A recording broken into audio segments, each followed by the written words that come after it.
No, so I think that throughout time it has gotten healthier because back in the days when I was like an active fighter, it was definitely more on the toxic masculinity side, like if you're not freaking throwing freaking putazos and sparring with each other and like then you're not a man or something like that. Like obviously somebody's not gonna directly say that, but that's kind of like what the pressure is, of being a man is that you're always sparring and always hitting power shots and I think like nowadays like I'm glad that stuff like mental health is a lot more advocated for, and the toxic masculinity thing, it's a lot more neutralized now, like you got fighters like Canelo, for example, right? Like Canelo's like one of the best fighters in the world, but he doesn't act like this like super masculine. And coming from Mexican culture too, he doesn't act like this like super masculine guy. And some people, a lot of Mexican fans don't like him for that reason. And like there's this video that I saw of Canelo in his gym, training with his little son one time. And his son says to him in this video, like the son is like I got hit real good and I didn't cry or something like that. He said like I didn't cry. I got hurt or I got a cut or something and I didn't cry. And Canelo tells to his son like it's okay to cry. Like nothing happens if you cry, no pasa nada. If you cry, like, men cry, like it's fine. So if you need to cry, then cry. And I respected Canelo so much more after that, because the amount of toxic masculinity that has been put on, pressure towards men is just not healthy.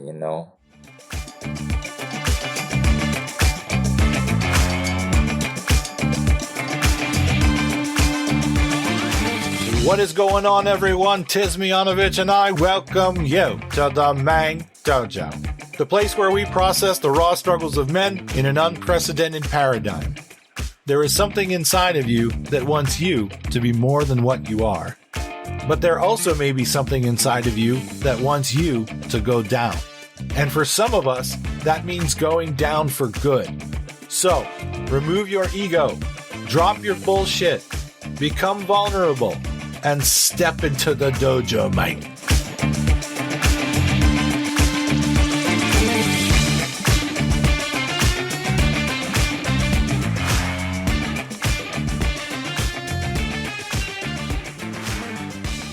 Hello, everybody. Welcome back to another episode of the Mang Dojo / Welcome to the Dojo, Mang. And potentially Mangettes, because it looks like in the analytics for Spotify, we have a few female listeners. So welcome to the female listeners and welcome to the non-binary listeners and all of the leprechauns and dwarves.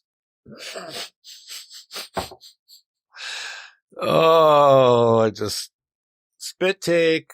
I want to take a few minutes here to talk to you about boxing, because that is why we have our guest today, Coach Pillowfists, Chris Kim, who has an amazing and very unique and fun and funny YouTube channel called Coach Pillowfists. But I wanted to talk to you for a second about boxing and the impact that boxing has had on my life over the past few years.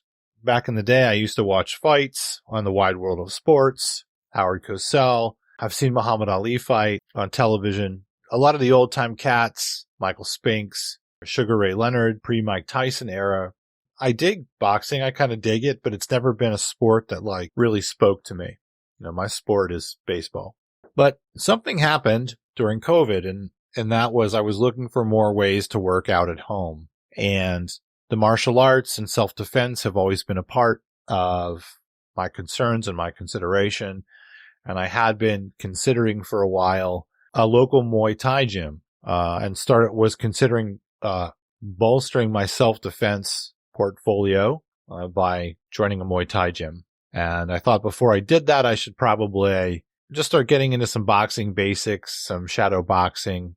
There is a heavy bag, and there was a speed bag at the YMCA that we go to, which we're there 3-4 times a week. So I thought it would just be a good way to start to add to the self-defense bag to start getting into a little bit of boxing. And I'm kind of a jabroni level autodidact, so I teach myself a lot of things in life, and I thought this might be a good opportunity to learn some boxing. Well, going online, going to YouTube channels. As it turns out, it did not take very long.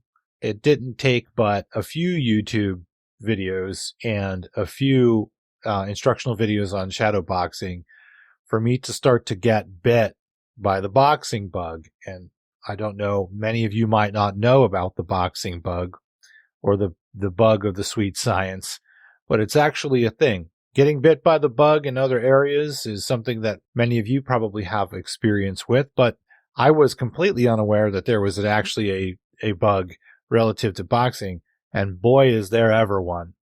The spirit of boxing is powerful and fulfilling, intriguing, and I had no idea that it existed until COVID and until I started considering the things that I just mentioned to you, and I started to get into some shadow boxing, and it opened up an entire world to me that I had no idea existed, and it has had a transformative effect on me as a human.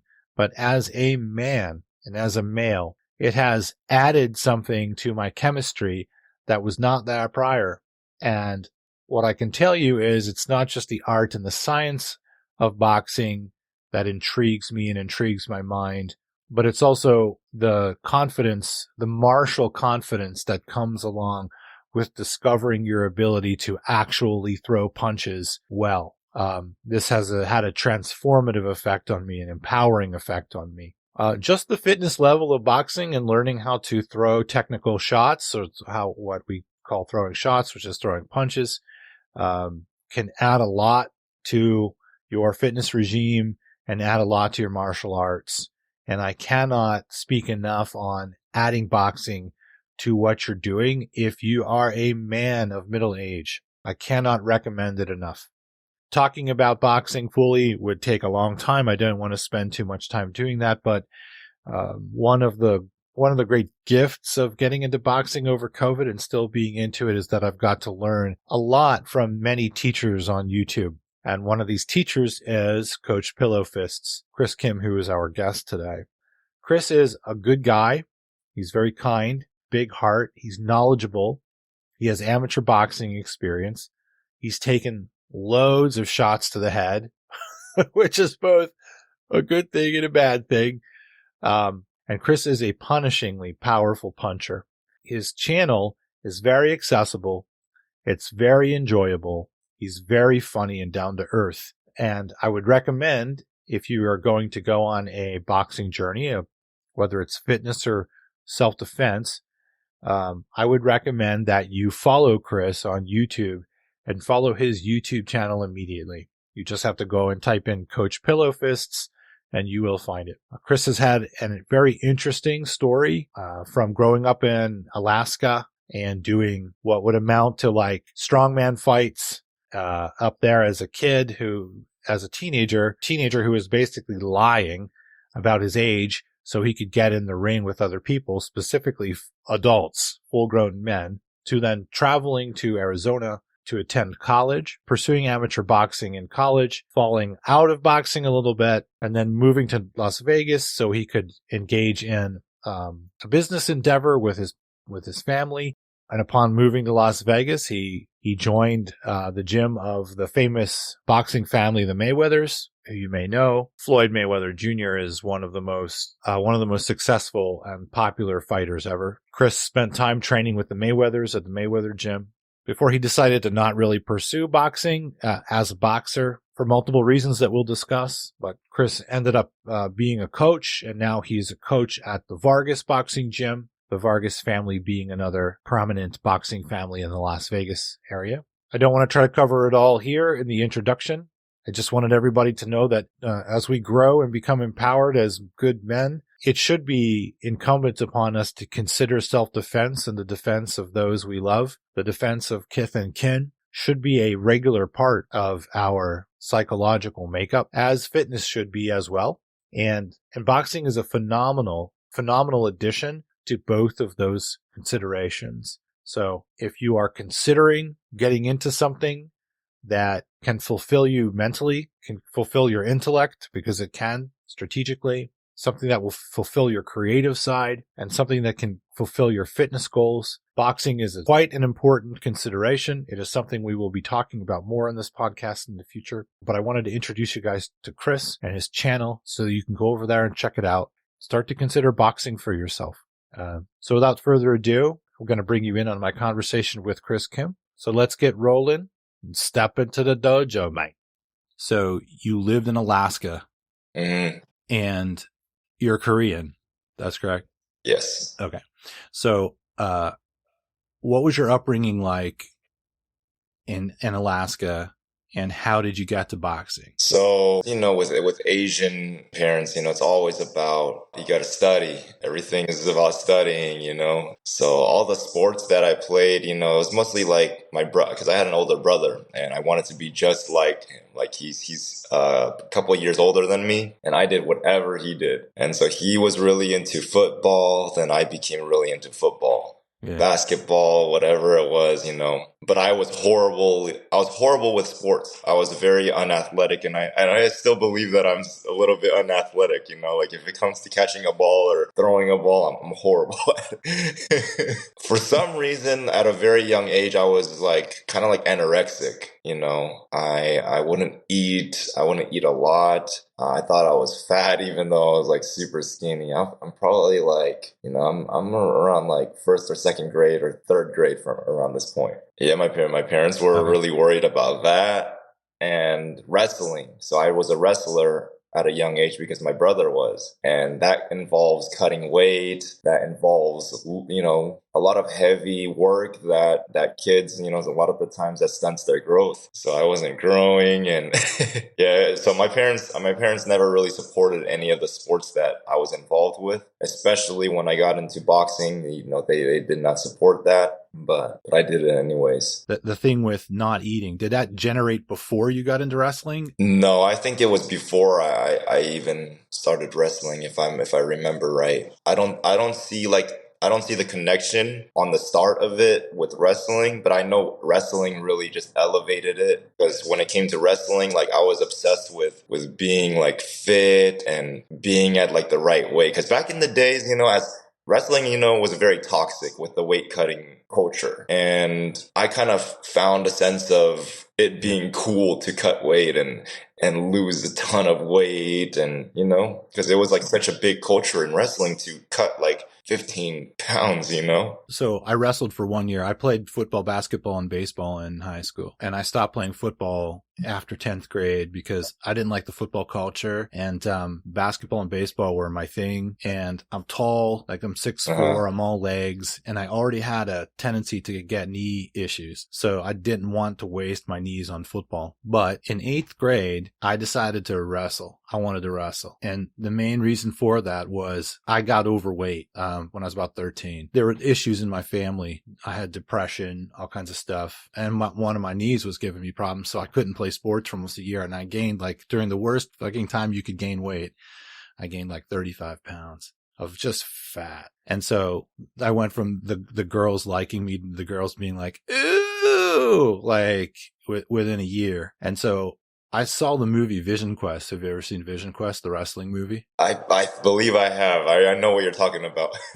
That was, I got obsessed with that movie. And that's why I was like, well, I'm going to cut this weight. So I'm just going to wrestle for a year. Right. And do the Loudon Swain thing where he's eating 600 calories a day, going to practice, going to school, working at night, running and going to the weight room on 600 calories a day and dropping like 25 pounds. Right. So I did that shit, and I did it. And Chris, I did everything, man.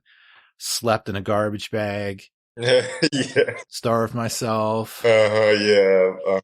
I got addicted to X-Lax, laxatives. Like everything, every trick that all the wrestlers had, I used. And yeah, dude, I went from like, I was probably like 180, and I got down to 152, or I was at like 178 and I got down to 152 in like 2 months, and I was fucked up. Like I was so weak that I got injured and I couldn't wrestle for the rest of the season because I had no muscle. I had nothing. I just was, my body was starved. I believe so. So I can relate to the like back in the day when wrestling was toxic, I just did it for one season and I was like, fuck that. Yeah. So you did that early on though, like when you were in elementary school? Yeah, back when I was in like elementary school. Wow. And like coaches wouldn't say anything about elementary school kids like cutting extra weight. Like it even extended to elementary school kids. Oh, the coaches were crazy. All the freaking wrestling coaches were crazy. Like, if anything, they would encourage it. Oh, dude. Yeah. I remember a weigh-in one time, and the coach was, and one of the dudes was over. He was over like, I don't know, 2 pounds. And the coach, I can't remember the kid's name, but let's just say it was Johnson. The coach was in. The coach, I don't want to say the coach's name. Mm-hmm. Coach was like, all right, Johnson, you're over 2 pounds. He was like, for dinner tonight, you know what it is? Air sandwich, no bread.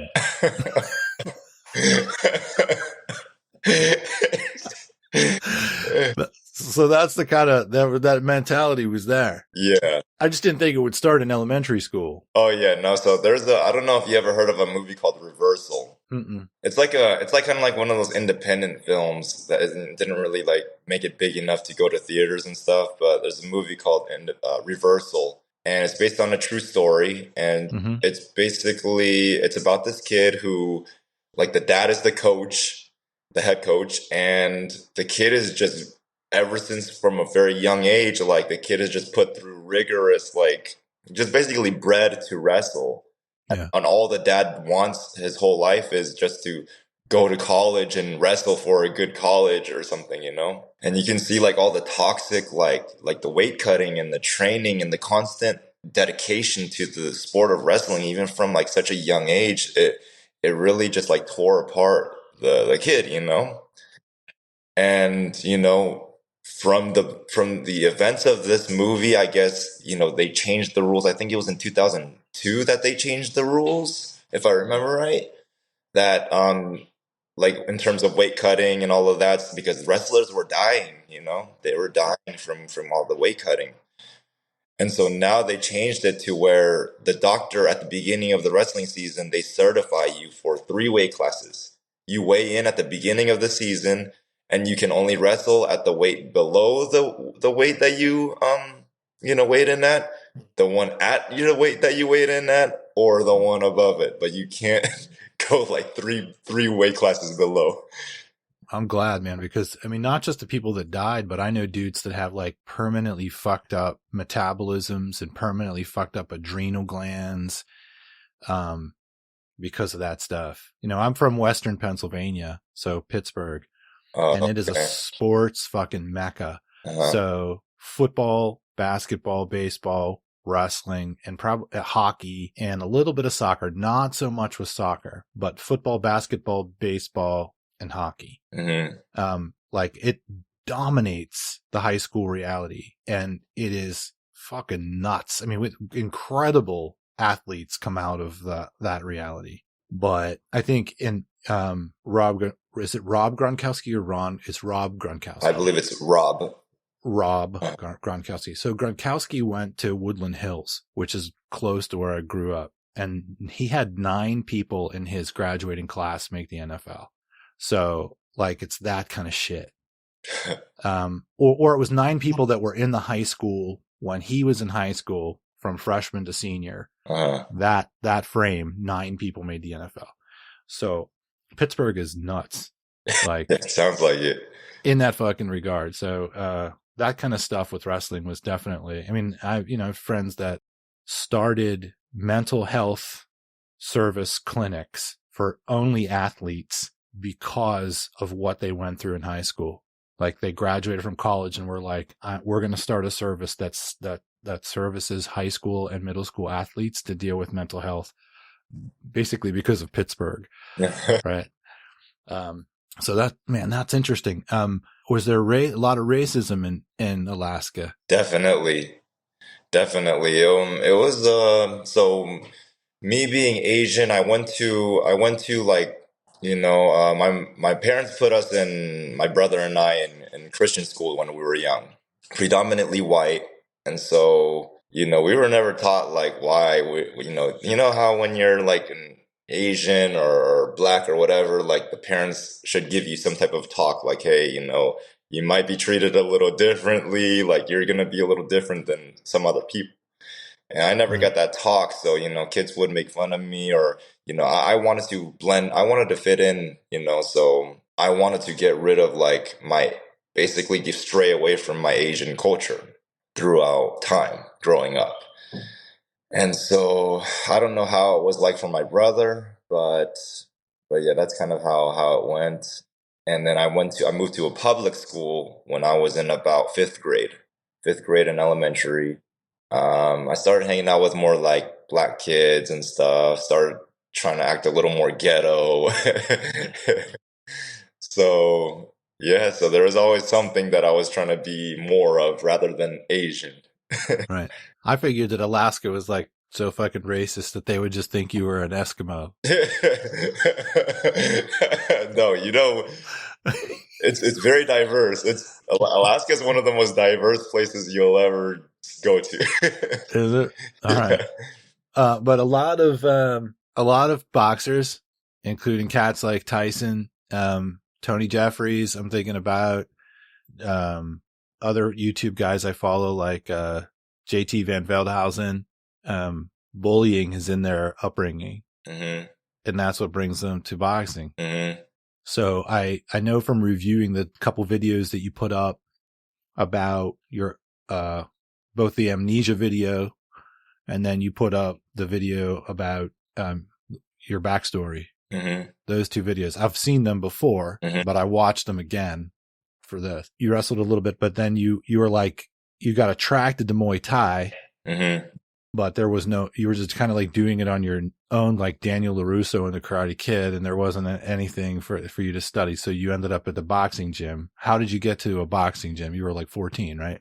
Yeah, so my brother ended up, from wrestling, he started transitioning more. Like we were obsessed with the UFC, and during that time, I think it was like Hoist Gracie. The Gracies were like dominating the sport. So my brother was just like obsessed with the Gracies and Brazilian Jiu-Jitsu. So I always did everything that my brother did, and he was always better than me at it. So I was like, you know what? I'm going to change something here, and I'm going to do something more of a stand-up type of martial art instead of Brazilian Jiu-Jitsu. So I went to the bookstore. I got this book. I think my dad took me, and I got this book. It was like the art of Muay Thai or something like that. I believe it was called like the art of Muay Thai, and I learned Muay Thai through that book. I just like there was like little instructional pages on how to throw roundhouse kicks and all of that, and I actually got pretty good at what I did. Yeah. But there was no Muay Thai gyms around town at that time. I don't even know if there were MMA gyms in Anchorage at the time of this. Yeah. But my brother's friend, who was always around, so I know them really well. His family were boxers. Like his dad was a boxer. So they went to a boxing gym, and he was like, "Hey, you know what? Come to the boxing gym." And I was like, I don't really like boxing. Muay Thai is the best of all, but I'll go to I'll go to the boxing gym. And from there, I ended up falling in love with boxing. Well, yeah, I definitely know. And that's why we're talking, because I never saw that coming like whatsoever in my life. I just needed more ways to work out at home. Mm-hmm. And during COVID, I studied jujitsu and things when I was younger, Mm-hmm. and I've always been open to the martial arts. And I taught, your parents, maybe we'll talk about this a little bit later, but your parents have a center in Vegas, right? Where they take care of the elderly people. Yes. Mm-hmm. Well, this is probably over 30 years of studying Tai Chi and Qigong and meditation. And I was an instructor for a long time. Tai Chi, Qigong, and meditation. I've studied Buddhism and studied with the Tibetan Buddhists. And, I've studied like, Bagua, Chinese boxing, and soft style. So it was like, I've always been into like soft style stuff. But I never saw boxing coming, dude. I never saw that. And, I just started doing like shadow boxing workouts online with like the YouTubers. And dude, as soon as it got into my blood, I was like, holy shit. Like, it still is, boxing is still that way. And that's why I'm excited to talk to you today, because I don't really have many people to talk to about boxing. It's weird. It's like when it gets in your blood, I don't want to call it, I don't even know what to call it. It's like a fever, right? And it's not like any other sport I've ever felt, like get into the blood. Mm-hmm. And when people talk about like the sweet science, I understand, because it's a science that like starts inside of your blood. You like love it, Mm-hmm. like in a way that's unexplainable, other than other people that get bitten by it.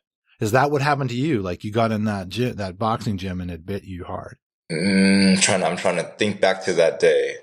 Maybe because there's something that also came to my head that I didn't mention about kind of like my upbringing. A big part that I forgot to say was my brother. So my brother was a huge part of, if anything, like my brother had more influence on me than my parents did. And so my brother was very hard on me, very, very hard. He was my biggest bully, and he would always tell me that, like, he was like basically like a very rigorous coach on me. And he would make me train. He would make me train hard because he trained hard. He had a lot of self-discipline in terms of training. Even at his young age, he had a lot of self-discipline to train and work hard and just bust your ass. And he instilled that on me, kind of more in like a bullying way, but it gave me a lot of self-discipline growing up. And so, yeah, and then to answer your question with the boxing gym, yeah, it was like, I think I'm trying to think back to that day, but I don't remember very much. Do you think it happened over like the first 6 months that you were in the boxing gym where you were like, I fucking love this? I think so, yeah. Yeah. I think so. And then I think right around that time, I also got into that anime Ippo. So I think that elevated it even higher. Yeah. Do you know who Eric Bugenhagen is? I don't know who that is, no. All right. You should look him up, because I'll send an email to you after to remind you. Okay. Eric just basically retired from the WWE, where he went by the name Rick Boogs, and he was a wrestler for University of Wisconsin Badgers, and then he became a YouTube phenomenon because he's a weightlifter and he does massively heavy, whacked lifts. And he was a strength coach after he graduated from college, but it wasn't making the nut for him. He wasn't paying his bills. So he tried out for the WWE and he made it. And he made it to WrestleMania 3 years ago. Uh-huh. And he had already blown out one knee for the WWE, but he blew out his second knee he was the opening match in WrestleMania. And they play up his like crazy strength. He probably weighed 300 pounds at this point, like all muscle, but they had this part of the gig, the act, where he was fighting two wrestlers and he was going to lift them both up and then slam two wrestlers. So he had one dude on one shoulder and the other guy went to like basically climb up on his other shoulder, and his one knee gave out, like destroyed. So that was it for him in WWE. So now Eric is like a YouTube personality full time. He has a supplement company. He reminds me of you because he's fucking hilarious. Like, that's one of the reasons why I watch you, is you're funny. Uh-huh. And one of the reasons why I watch Eric is because he's so hilarious and over the top. Uh-huh. But I'm bringing that up because Eric got bullied by his older brother growing up, and that's why he went into wrestling. That's why he became a state champion wrestler. Oh. That's why he wrestled for the University of Wisconsin. Mm-hmm. And he still like talks about it like he has psychological effects still to this day. It's like he's trying to answer to his brother's bullying. Uh-huh. And he's 36 years old. And it's like the reason why he does everything is to make sure his brother doesn't bully him, even though he's 36. Uh-huh. So that's what your story made me think of. Oh, okay. Yeah. Uh-huh. Older brother's kind of pushing you. Yeah, to like, definitely. Does your brother still bully you, or did he stop? No. So, I'm very grateful that he did do that, because everything happens for a reason, and it built a lot of tough character into me, I believe that if he didn't do all of that, then I wouldn't be as disciplined and as tough as I am today. Yeah. Obviously there's some negative feelings that come with it. It's not going to be all positive. But as of this past like 6 months, I actually ended up having like a very deep talk with him about it, and it was like the first time I ever talked to him about it in like 2 decades. Yeah.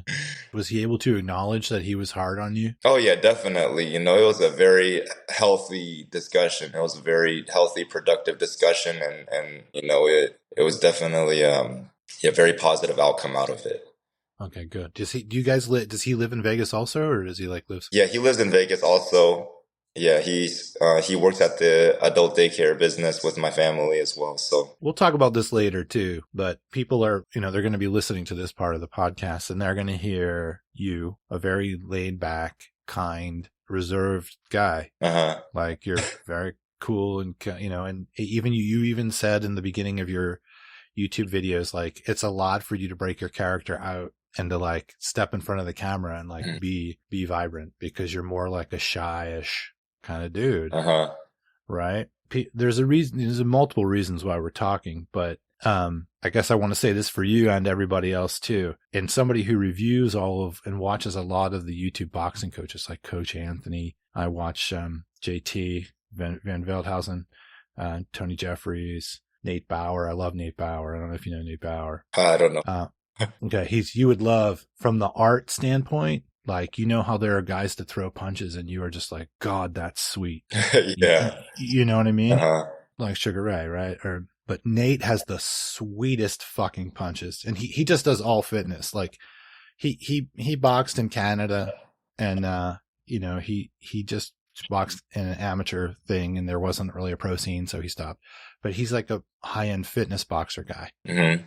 But holy fuck, Chris, his punches are so goddamn sweet looking. So in the email afterwards, I'll send you should definitely check. If you like sweet looking shit, it's like now all he does is concentrate on making his shit sweeter. Uh-huh. So very cool. But I'm bringing all of that up because you're a very laid back guy, but you easily have the most punishing fucking power. Easily. Like when I watch you go, when you're like, hey, everybody, it's Coach Pillowfist. Say we're going to work on the check hook or whatever it is. And then you start hitting the bag. I'm like, Chris is the last fucking dude on earth I want to be standing in front of when he pops off. Like when I look at these other guys, I'm like, I could probably deal with that. Like if Tony Jeffries punches, I'm like, he's a pro. He would annihilate me. But for 30 seconds, I think I could probably do something. I feel like if you hit me with one punch, you would turn me into fucking cream corn. When I look at you, I'm just like, there's no fucking way. There's no way I'm standing in front of Chris King. There's no way. I'll stand in front of these other guys. But that's what's so interesting about you is you're so laid back and you're like, I was a thin Korean kid and I don't, I'm my parents and I'm sheepish. And then you throw punches and it's like, holy fuck. What is that? But we'll talk about that contradiction. Okay. Right? Uh-huh. Cause that is one of the reasons why I have to watch your videos. Cause not only they're short to the point, you do well, they're funny, but your punching is so punishing. I love it. I'm like, Jesus Christ, that heavy bag is going to come off the moorings and go flying across.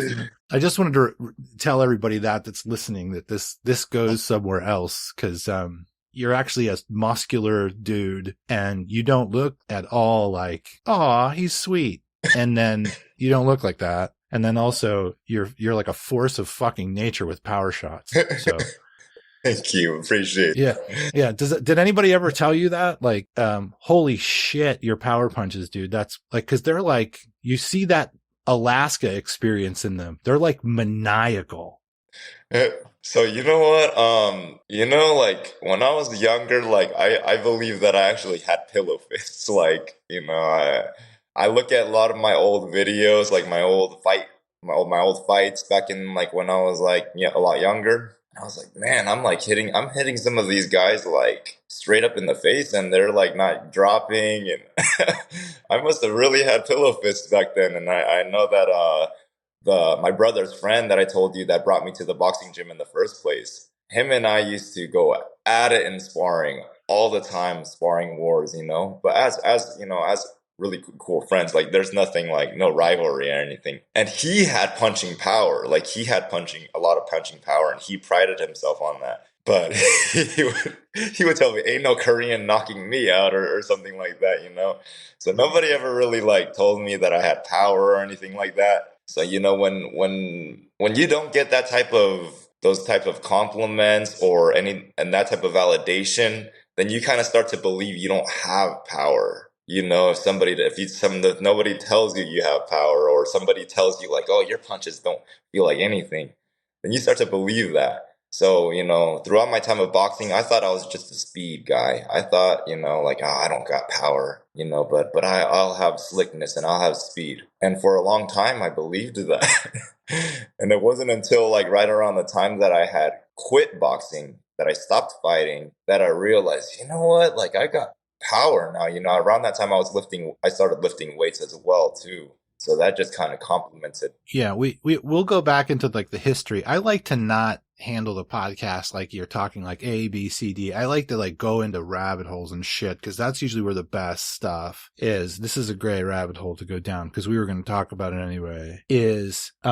So I just think for punching power, you have to have athleticism. You've got to have some musculature, and you really have to have a high level tune into the biomechanics. So you're pulling the power up from your feet through the torque in the body, and it comes out the shot. Mm-hmm. And you have like, you know, when I watch Nate Bauer and I see those shots, like that dude is so fucking sweet. It like makes me want to throw up. It's so good looking. When you twist out a shot, it doesn't look like other people. It looks like almost a perfect symmetry of what I just said.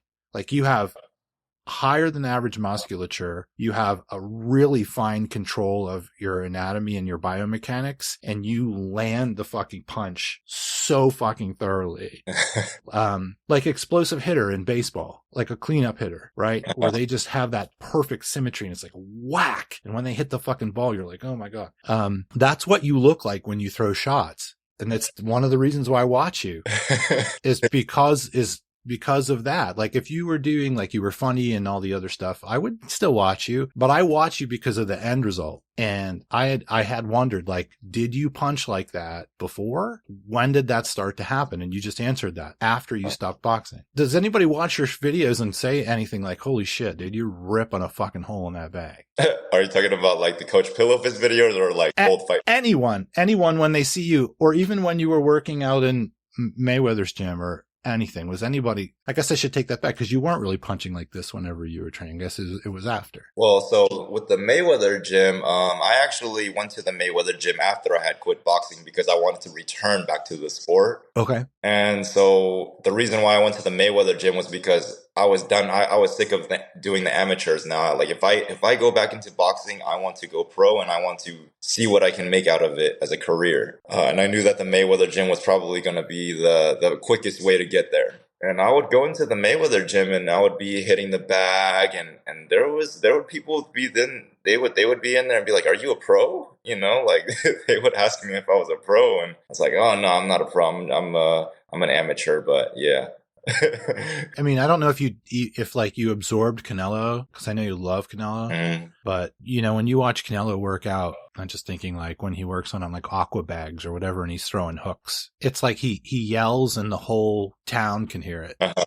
There's a lot of fucking juice in those shots. I feel the same way when you hit the bag. Like I'm just like, Jesus Christ, they're so fucking strong. Do you think you took that from Canelo, or was it like something that you just pulled out of yourself? Maybe, you know, when you watch fighters, if you admire a fighter so much and you watch them enough, like you will kind of subconsciously take little bits and pieces of whatever they're doing. And with Canelo, like you'll see that he's not very, like he doesn't hop around and bounce around and move around everywhere. And that's why he generates so much power, is because he plants his feet and he just drives all that power from his feet to his legs, to his hips. And, but a lot of people, like they really, especially these days, people seem to admire like b-ball, that Eastern European type of Soviet type of style, but you can't really generate too much power off of that. It's interesting that you're not boxing anymore, but you found probably the most powerful button that you have. Yeah. I don't know what to make of it. I don't know how it would translate over 12 rounds or 15 rounds. You know what I mean? But clearly you have a great translation from your biomechanics through your musculature in the torque and throwing shots, all of them. Like if you're, because of your videos, if you're approaching your jab and you start talking about like power jab as opposed to just like flicking or something like that, or if you're talking about cross, or if you're talking about overhand right, or if you're talking about the torque for uppercut or shovel hook or whatever, it doesn't matter what shot you throw. When you say, and you can get some power through it, you can see, you pull it up from the bottom of your feet, all the way spiraling up through your body, straight into the bag. And it is like, everyone is like, holy shit, I do not want to be anywhere near that shot. Like what, again, we'll come back. That's so just people know they're listening to the podcast. If you go to Chris's channel and you watch, you should be watching for that, because I don't see fucking anybody throwing shots like that on YouTube. Like I don't. Tony Jeffries does not throw shots like you do. Like he doesn't. Tony's amazing, but nobody that I've seen that's a YouTube boxer guy throws shots anywhere near as devastating as you. I appreciate that. Thank you so much. You should know that. And I've watched thousands of them. I don't, you know what I mean? I don't have that reaction to any other YouTube boxer guy. I just want to make sure you know that. I want to make sure everybody else knows that. If you're looking for like, how do I learn how to punch? And then how do I learn how to get a hurricane's worth of juice? You need to watch Coach Pillowfist for sure.